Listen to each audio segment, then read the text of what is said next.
Hey, everybody. Welcome to another episode of Prospecting for Progress. This segment is called Convince Me. And on our first episode of Convince Me, I have here with me Mr. Peter Römgens. I hope I'm pronouncing that right. He is a professor of psychology and neuroscience at Maasricht University in the Netherlands, and he is joining us from across the pond. Peter, how are you doing today? Very well. It's a bit later over here, but it's okay. It's calm. Excellent, excellent. Weather doing good. I know we've got a hurricane that we're just dealing with the tail end of here, but everything going all right for you this season? Yeah, compared to you guys, we're doing just fine. Yeah. Excellent, excellent.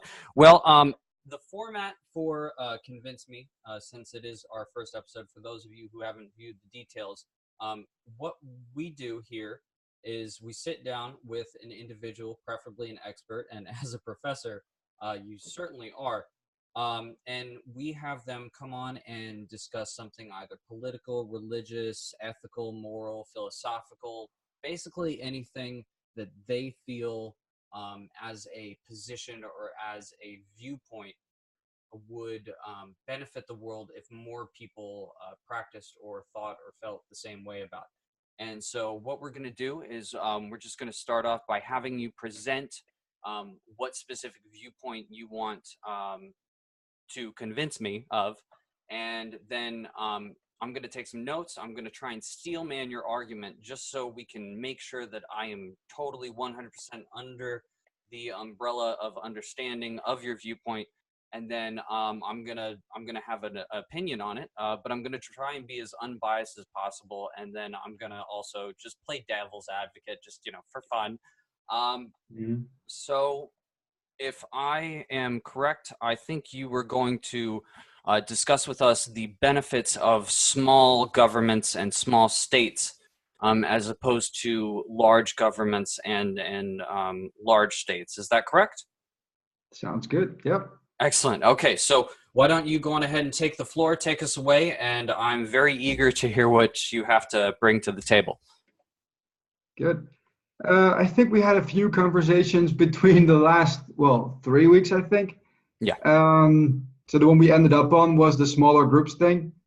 Mhm. And for me, I've been, I wouldn't say wrestling with the idea, but it comes up during a lot of courses that we do with our students, first year psychology, social group dynamics, that kind of thing. And when you go back to the basics of an actual group, when you look at leadership, and nowadays governments are not the most popular people everywhere. Mm. But the idea is, if you look at, let's say the easiest trick, look at which are apparently the happiest countries according to surveys, I know, but who are the happiest countries on earth at this point. And then you're looking at countries like Sweden, Switzerland. I'm doubting about number 3, but I know that we're number 6, and we're happy about that. And the first big country, I think, is number 7, which is Canada, if I'm not mistaken. But most of them are relatively or just actually small countries. Exceptionally small considered in comparison towards the USA or Russia or China or anything like that. So you mean geographically as well? Yeah. So if you look at the numbers, well, let's say the Netherlands is 17.5 million at this point. Compare that to what, New York? We call it a country, you guys call it a city. Yeah. Yeah, exactly. And once we got a few questions from students on how we thought that happened, if we had any ideas on why a smaller country would be doing that much better, if there's any logic to it, if we could explain it. And because we got their questions, we started thinking about it. And there hasn't really been research yet, as far as I know, into this specific area. But if you just look at it and go back to the basics, the idea of a group is to unite a group of people, no matter what the size at this point, under the same regulations, the same norms and values, and set up some kind of system like a tax system where you just, as a group, collectively contribute to something and build the things that you think are important for your group. And looking at the Netherlands, for example, we're small, but if you check in with our neighbors, there's a massive difference in stuff like, well, not as much in healthcare, that's the US. But if you look at our infrastructure, our roads, our houses, the prices we have on those houses, and that kind Yeah. of thing, it's a massive difference already. And I can almost walk into Germany from here, and I can throw a stone into Belgium. So it's not far, but the difference are huge. Right. Right. And I'd say if you look at that kind of thing, and once you start making the group bigger and bigger, you lose the overview. So as a leader or as a leading group, the bigger your group gets, the more you lose overview, the more you lose control, and the more factors you start adding, different layers. The states have their own states, literally. But as you add states, you also add possibilities where something could go wrong, and some group of people might not think the exact same way as all the others. And in case of the US, you're talking about hundreds of millions. Here, you're talking about 17 million. Mm-hmm. Okay. Anything else you want to get into as far as the specific benefits? I know you briefly mentioned healthcare and infrastructure, but as far as other things that small governments have societally that large governments don't have. I'd say if you look at us, our voting system, for example, is massively different from the US because we have a very simple setup. We go to the voting booth. Well, not everyone, but that's everywhere. And then they look at the percentages that went to certain parties, and they get that exact same percentage in the number of chairs they have in the actual government. To make it well simplified, but still. So you're saying it's a more efficient voting and representation system? If you ask me, yeah. Mm-hmm. And people seem to be a bit happier about it. So that's definitely a pro. Any other specific pros, or and then also if you see any cons? I mean, I'm sure you're able to view this from an objective standpoint. Yeah.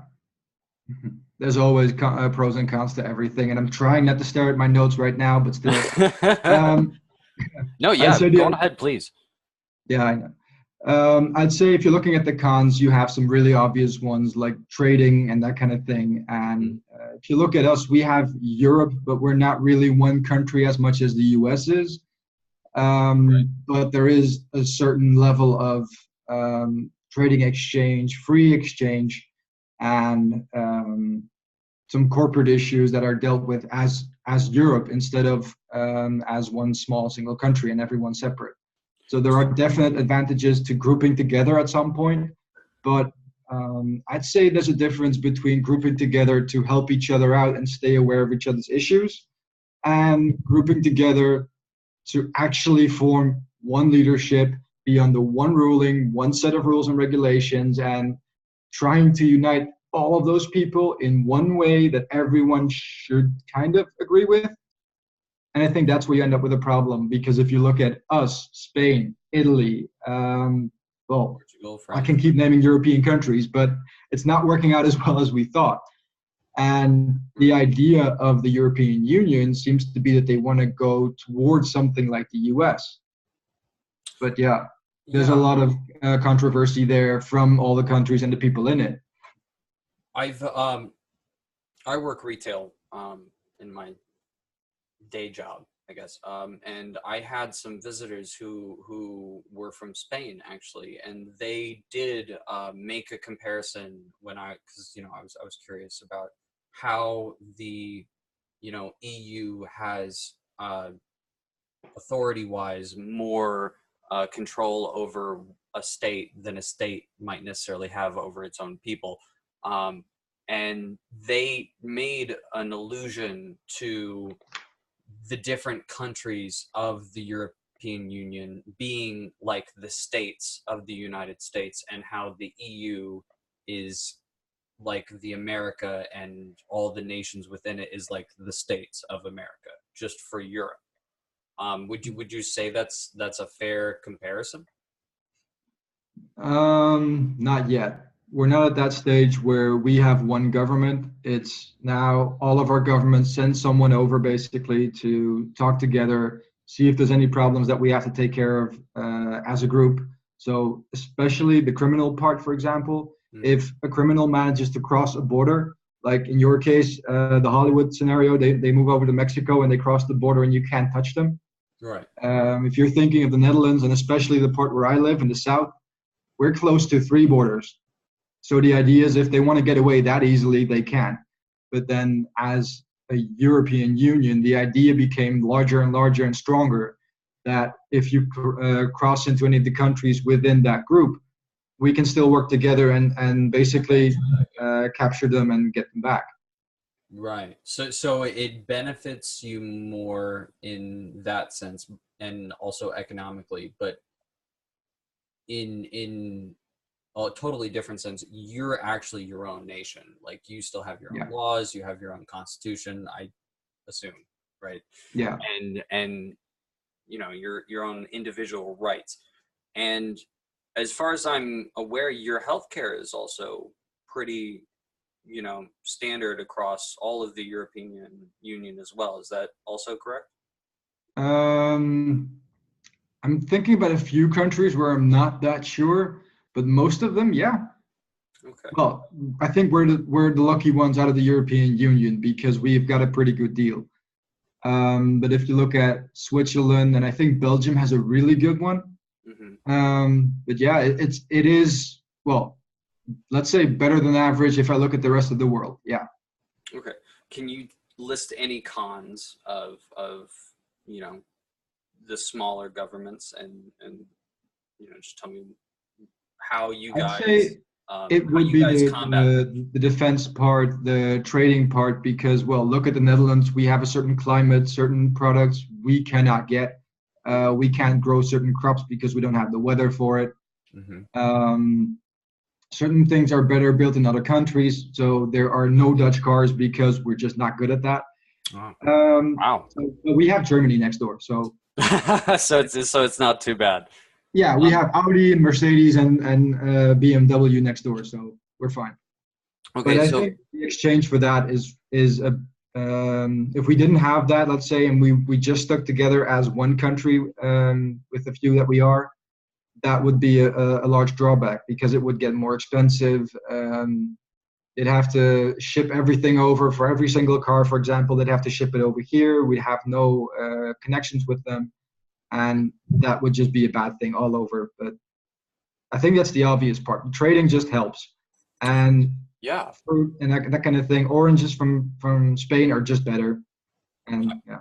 Yeah, I mean, I totally get that. Open borders economically always provides more profit. And one might argue open borders in terms of people as well provides more profit. I know something like 60 to 80% of our agriculture is actually produced and packaged and farmed by immigrant labor. But we can get into that as you explain the policy of small governments as far as immigration goes. Could you go into detail about that some? Yeah.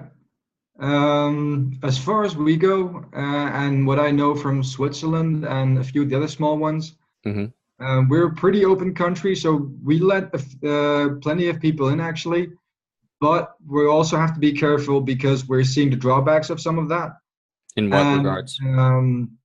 A lot of people are afraid when we let in refugees because a lot of them don't make the news, but those are the ones no one knows about. So the ones people hear about are the ones that are causing trouble, getting in touch with the justice system. And somehow that is creating a lot of, well, how should we call that? Negative attitude amongst the population. Yeah.